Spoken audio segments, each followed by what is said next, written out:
Welcome, everyone, to the English Pep Podcast. Today, we're going to do a deep dive into something I know causes a lot of stress for learners preparing for exams like IELTS or TOEFL. We're talking about the speaking section. You know, it's funny, sometimes you can have really good grammar, tons of vocabulary, but when the pressure's on, well, organizing your thoughts clearly, that's another story. So our mission today isn't just about knowing the words. It's about getting a handle on the structure of how you answer. Think about it like this, maybe. Your speaking response is like a mini story. It really needs a solid beginning, a middle, and an end to actually work, right? To sound clear, logical, confident. Okay, let's unpack how we actually do that. That's a great way to put it, the mini story idea. And what's really interesting here is how much simpler a structured answer is, not just for the examiner to follow, but honestly for you to deliver under pressure. It's not quite enough to just have good ideas floating around. Examiners are specifically listening for clear communication, how your ideas link together, and how well you use that time you're given. A good structure. It hits all those marks, makes things less stressful for you and easier for them to understand. It really does seem to make a huge difference. And I bet many of you listening have had that feeling, right? Where you start talking, maybe you know the answer deep down, but your ideas just feel a bit all over the place, or you start rambling. Oh, absolutely. It happens a lot. And often it just boils down to not having that sort of mental roadmap before you start speaking. Exactly. And from the examiner's point of view, an answer that jumps around, even if you throw in some fancy words, can actually be quite confusing. It almost signals a lack of control, even if your vocabulary is good, but a logical flow that directly shows you can use English effectively. And let's not forget the clock is ticking. You have very limited time in these tests, especially TOEFL. So an efficient structure means you're using every second wisely, not wasting time figuring out where to go next. Okay, so we need a blueprint, a roadmap. Where do we even begin? I think we've established the why pretty clearly now. Structure matters a lot. But let's get practical. What's the how? Is there like a core framework people can use? Yes, there is. And this is where it gets really useful. We can introduce a simple, but honestly, incredibly powerful framework that works for almost any question. Answer, support, example, conclusion. Let's call it ASC, just ASCC for short. Think of it as your basic template for telling that mini story we talked about. So let's break ASCC down real quick because understanding each part is key. First, answer. Just state your main point. Directly, clearly. No beating around the bush. Answer the question straight away. Get right to it. Exactly. Then, support. Here's where you give your reasons, explain why you think that, or just expand a bit on your main idea. Back it up. Okay. Then, the example. This is super important because it makes your point, real, tangible. Share a specific illustration. It could be from your life, something you read, even something you imagine. It just makes it concrete. Brings it to life. Precisely. And finally, conclusion. Just a quick sentence or two, a brief summary, maybe a final thought to wrap things up nicely. Gives it that sense of closure. Okay, that sounds really practical, actually. ACC. Answer, support, example, conclusion. Let's try it out. How about a really common question like, do you think people today spend too much time on their phones? How would AC work there? Right? They're using ACs, you might say something like, answer, yeah, I definitely think many people spend probably too much time on their phones. That's direct. Support. I mean, it often distracts them from, work or studying. And I feel like it cuts down on real face-to-face interaction, giving reasons. Example, like in my own classes, for instance, I often see students scrolling through social media during a lecture. It obviously makes it hard for them to focus. Specific example. Conclusion. So yeah, overall, I think consciously using phones less could help people be more productive and maybe connect better in person. Wrapping it up. See. You immediately feel how clear and, complete that answer is. That AC's pattern does two really vital things. One, it gives your answer depth. You're not just saying yes or no. And two, it keeps you laser focused on the topic. It stops you from just rambling on, which is such a common issue. It's concise, but it covers all the bases. That is a seriously useful tool. ACs. Okay. But let's be honest, IELTS and TOEFL, they're not exactly the same beast, are they? No, not at all. So for our listeners prepping for one or the other, how does this ACs framework maybe adapt? Do we need to think about it differently depending on the exam? That's a really crucial point because, while ASEX is great for both, how you apply it needs a bit of adjustment. Think about IELTS speaking. That's a live conversation, right? Face-to-face with an examiner.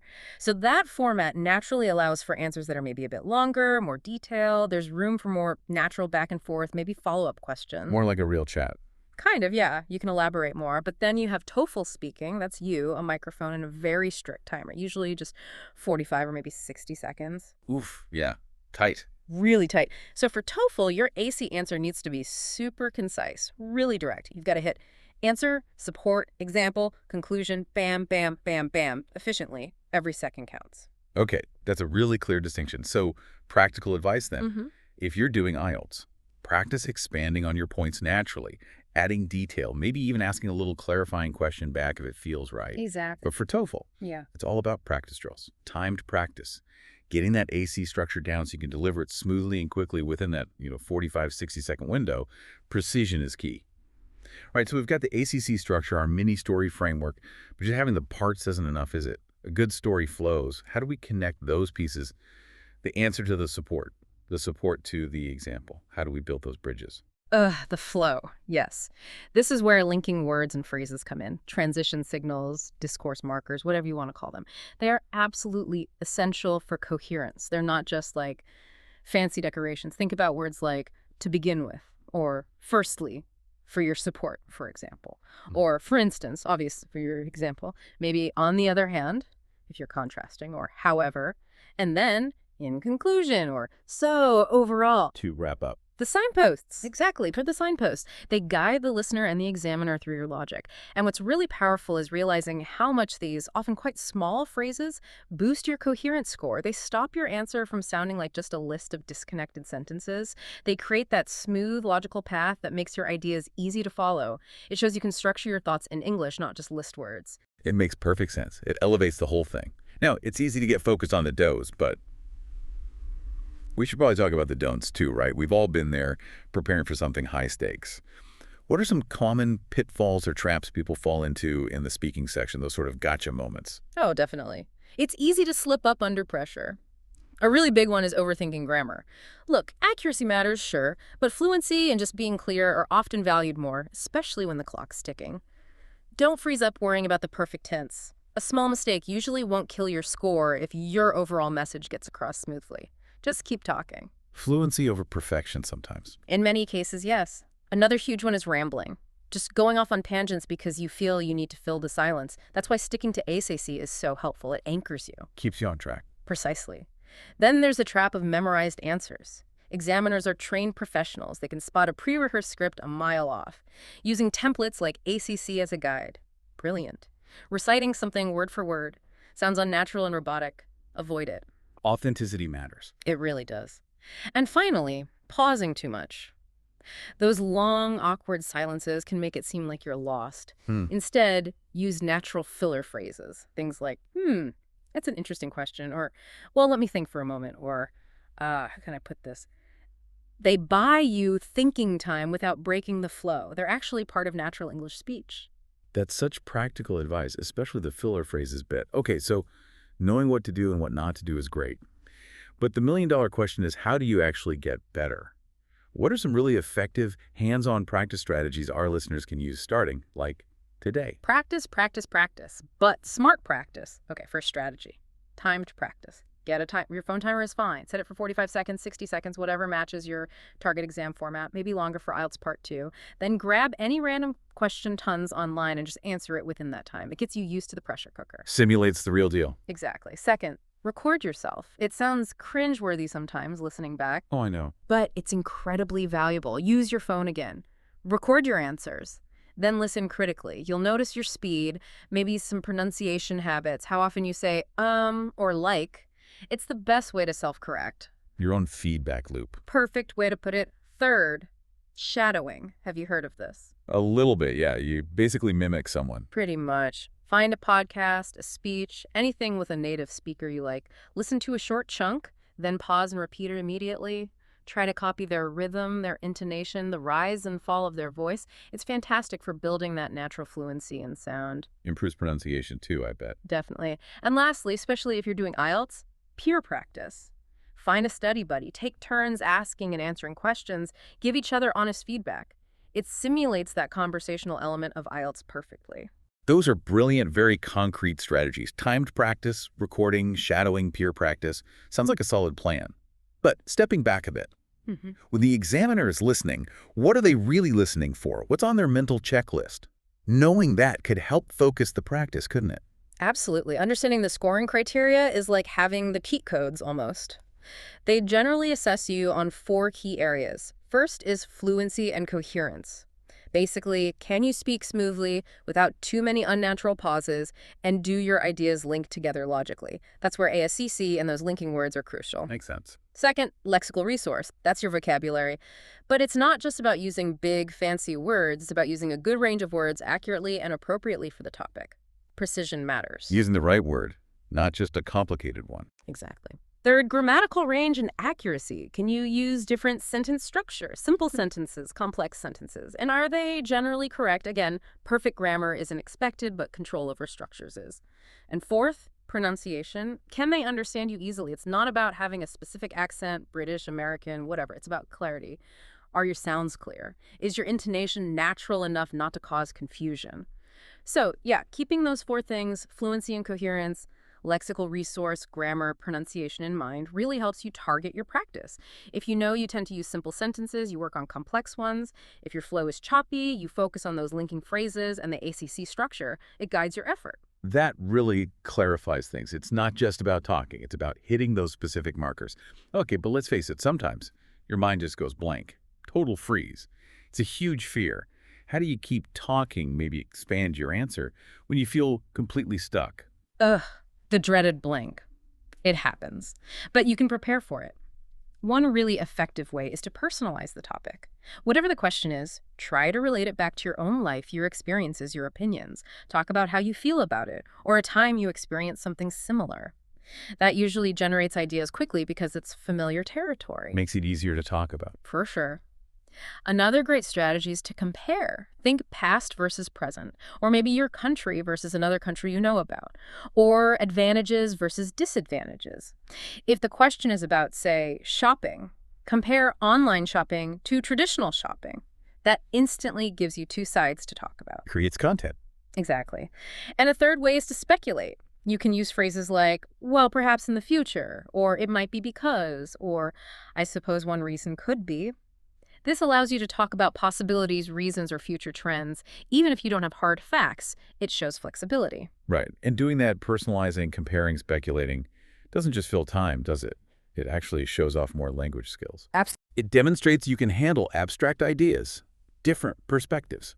That's impressive flexibility with English, which examiners definitely notice.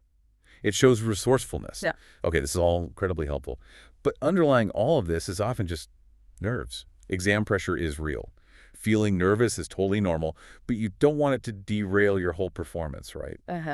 Any tips for managing that stress and maybe boosting confidence? Yeah, managing nerves is key. And it is manageable. A few things really help. First, simple as it sounds, breathing. Before you go in, or even right before you speak, take a few slow, deep breaths. In through the nose, out through the mouth.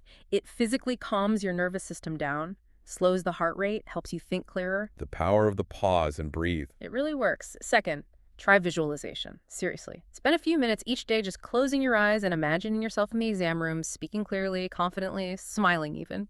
Mentally rehearsing success actually primes your brain to feel less anxious when the real situation happens. Sounds a bit woo-woo, but there's science behind it. Mental prep. Totally. And the most practical thing, mock exams. Simulate the test conditions as closely as possible. Timer, quiet room, maybe record yourself. The more familiar the process feels, the less intimidating the real thing will be. Reduces the fear of the unknown. Those are great practical tips for managing the nerves.